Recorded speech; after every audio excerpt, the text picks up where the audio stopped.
I'm out of disposable income. Like, I really can't spend any more money on books. And so as much as I would like to spend my days browsing the internet or trying to find books to order from my local bookstores, I can't do that right now. So what I'm going to do instead to fill the void is to find books I want to read and make a list of them. And I decided today to hop on this Twitter trend that's been going around, which is book bingo. So I have my laptop on my lap. It's here. Hello. And I'm going to go through these bingo cards that other Twitter users have made and check off all the books I've read, and all the books I haven't read I'm going to add to the list of books that I would like to read through the rest of this year. We'll see how I do. Okay, so to get started, we have Asian Book Bingo by @GildedWolves. Yeah, I'm going to go through this with a pen and see how many of these books that I've read. Okay, The Gilded Wolves. I read The Gilded Wolves. So I'm going to ooh, that cautious. We're going to use it anyways. Send It on the Crayon. I just read that. I'm just going to go through the books I've read first. Girls of Paper and Fire.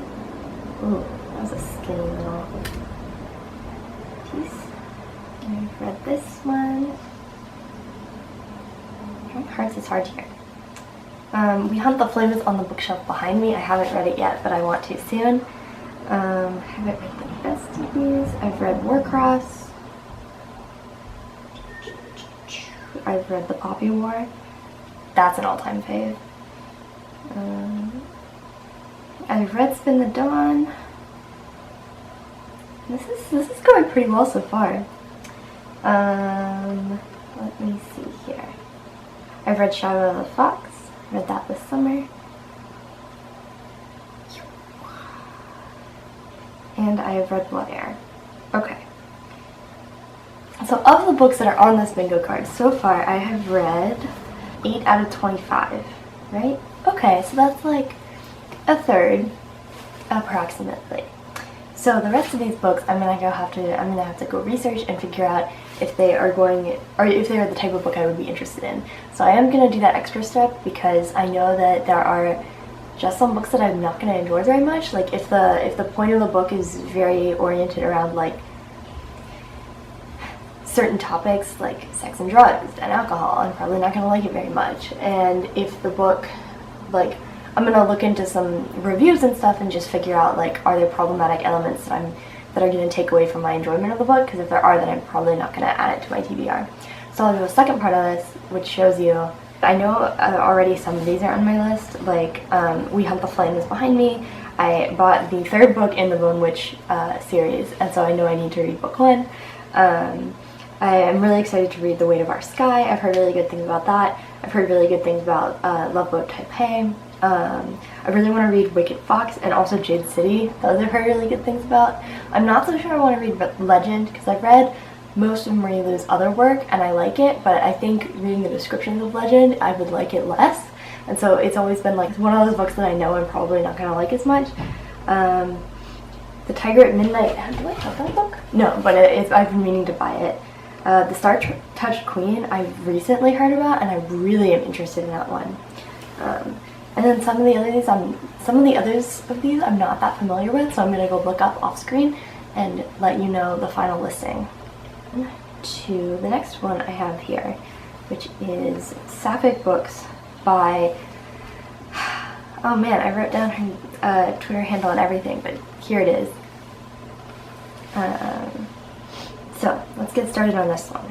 The Seven Husbands of Evelyn Hugo I haven't read. I'll just go through them and check off the ones I have read. This is How You Lose the Time War. I've read Crier's War. As you all know, I love Crier's War. I've read Girls in Paper and Fire. Man, I'm not going to do it nearly as well on this one. I don't have many of these. A lot of these I have on the bookshelf behind me. Okay, not a lot. A couple of these I have on the bookshelf behind me, like The Priory of the Orange Stream is like sitting right there. Some of these, I'm not really into like sheer romance books, and so some of these I know I'm like not gonna enjoy and I'll probably pass on. So like for example, I'm pretty aware of like Her Royal Highness, but it's like a younger book and it's more focused on like romance and in a contemporary setting. It's just like sounds interesting, but it's not like a high priority for me. Meanwhile, like Steel Crow Saga, I know I need to read. It came out after I ran out of money, so I haven't bought it yet. Same with The Unspoken Name. I've heard of The Midnight Lie. I can't remember what I've heard about it, but I'm pretty sure I want to read it.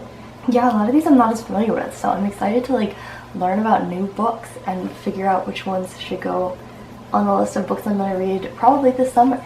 And then lastly, we have the kind of original like book bingo that was going around at the very like beginning of this whole bingo Twitter trend, which is by Faye Crate. So I think looking at this overall, I think I'm gonna end up doing a pretty decent job of this. This looks to be the just like popular YA books that are like typically seen. So The Wraith in the Dawn I really want to read. That's like high on my to read list. I have read Spin the Dawn. What? I told you to write in the pen. I have read Spin the Dawn. I've read Gilded Wolves. I've read City of Bones. This is the first book in the Mortal Instruments series. I feel like people are very opinionated about the Mortal Instruments series, and I just don't have any strong feelings about it. Graceling I've read. City of Brass I've read.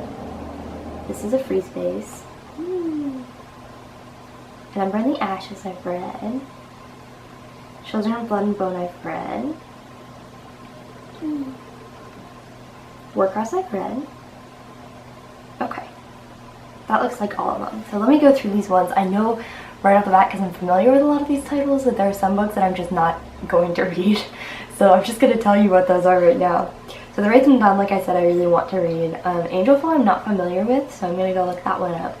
I'm really not interested in Sarah J. Maas. I've never read any of her work, but a lot of the book reviewers on BookTube and on book blogs that I have like heard review her books have never liked any of them. So that tells me that I'm probably not going to like it either, and I don't think I would spend my time not liking something that I know I'm going to go into and not like. So that takes out Throne of Glass. Daughter of Smoke and Bone. This is Laini Taylor's series. I didn't like Strange the Dreamer, so I'm not entirely sure I'm gonna like Daughter of Smoke and Bone, and because of that it's like not high on my to-read list. Illuminae is a very popular book that is told in an interesting format, and I'm not super into alternate format books, but I'm gonna leave it here because like maybe Wicked Saints I want to read, The Raven Boys I know I have to read, The Diviners I really want to read, The Red Queen, again, is one of those books that I've just heard mixed reviews on, so it's not super high on my to-read list. I'll leave it on here, but like I don't think I'm gonna get to it. Oh, A Court of Thorns and Roses. Similarly to what I just said about Sarah J. Maas, I'm like not interested. Furyborn, I am meaning to read. Fallen Kingdoms I'm not familiar with, so I'm gonna go look that one up. The Winter's Curse sounds really interesting, even though I'm like a little unsure of the premise, but I'm thinking I'm gonna give it a try based on what some people that I like trust on BookTube have said about it. Shatter Me is one of those books that like I am vaguely familiar with, and I'm not entirely sure I would like, but I'm gonna give it a chance and like go look it up and put it on my list. Serpent and Dove I'm not reading. The Cruel Prince I've also been very hesitant about because I just like, I don't know, I'm not super into this like imbalanced power, like enemies to lovers trope is just not really my thing. And I know that this has a lot of like tension around disliking for the characters, so I'm not entirely sure I'm going to read it, but I will like again like give it a shot and go through the list of these books and tell you which ones I've put on my list. So I'm going to jump and do that, and I will show you my final list of like books that I'm going to pick up as soon as I come into more money. I'm back. I have gone through the list of the books that I mentioned earlier that I was going to consider putting on a list of books that I wanted to buy when I next come into money, and I've come up with a list of about 25. I have put them in my Goodreads, which is a brand new Goodreads account because my old one was getting out of control, and I hadn't updated it in 2 years. And also I forgot the password. So I have a new one, which is linked to my Twitter. It's gonna be down below, and there's a shelf on there titled after this video.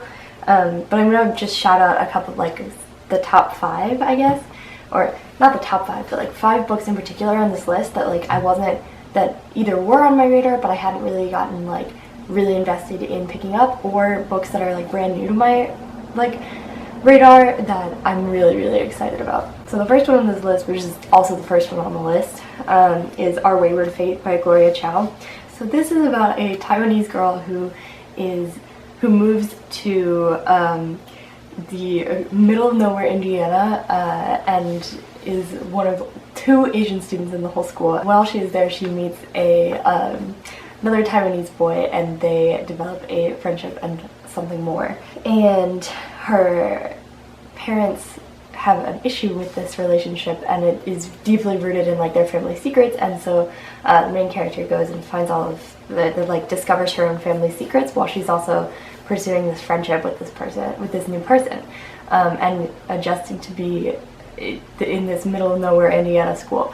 That was the part that really hooked me. I've been really into, I guess, like small Midwestern town vibes lately, and so that has been, and that was a hook for me. Like the rest of the plot sounds really interesting, and I'm just interested to see how the setting and the plot intersect. Another book I wanted to pop out is The Good Luck Girls by Charlotte Nicole Davis. I had like vaguely heard of this book, but nobody had actually like pitched it to me. But I'm really excited about it just reading it. It sounds like it's vaguely dystopian, but the main appeal, like from the start of the blurb, is the characters, and that they're like a group of girls who are navigating this complicated world together, and one of them murders someone, and so that they go on a quest for freedom, justice, and revenge. So I'm really interested. That just sounds like a fun adventure story. I think it's because it's so oriented in this like these 5 girls and their friendship, and that is like my jam.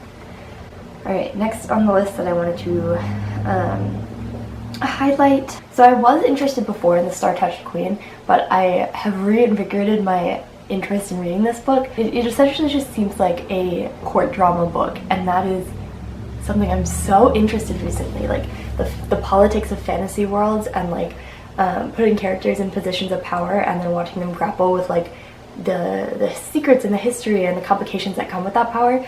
Oof, so interesting. So that is what I'm looking forward to. Also, the first line of this, I'm gonna read the blurb, or the first part of the blurb, which is: Maya is cursed with a horoscope that promises a marriage of death and destruction. She has earned only the scorn and fear of her father's kingdom.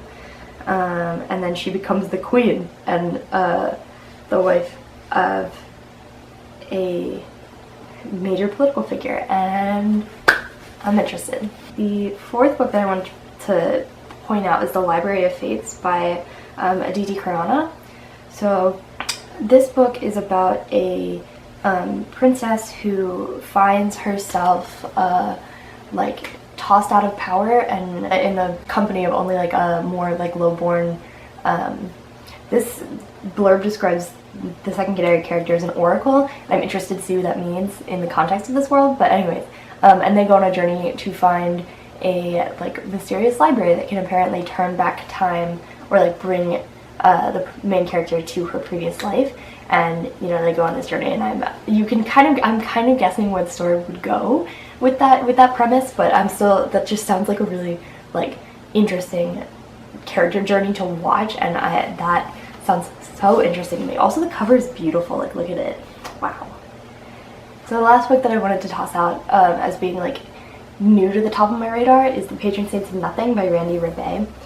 So this is a story about a Filipino-American teenager who finds out that his cousin was murdered in the political move, and that no one in his family will talk about why, so he decides to go to the Philippines himself to find out like what's going on there, and just gets involved in like this kind of adventure of like learning about his family and learning about the Philippines. And it just sounds very like, it just sounds like an interesting premise for any story, and a story that it sounds like it's going to grapple really deeply with like who you are as a person, especially when your family is like an immigrant family, and when you're like a family member of someone who is a victim of powerful people.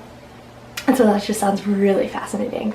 So I hope that gives you a spectrum of the books on this list. Again, you can look at the full list that I pulled from these bingo cards down below. And I'll also link the original bingo cards and the creators who made them. Again, shout out to the folks who took the time to come up with a list of bingo books for my YouTube enjoyment. That has given me a list for when I get money and when the bookstores open again for me to go explore. Yeah.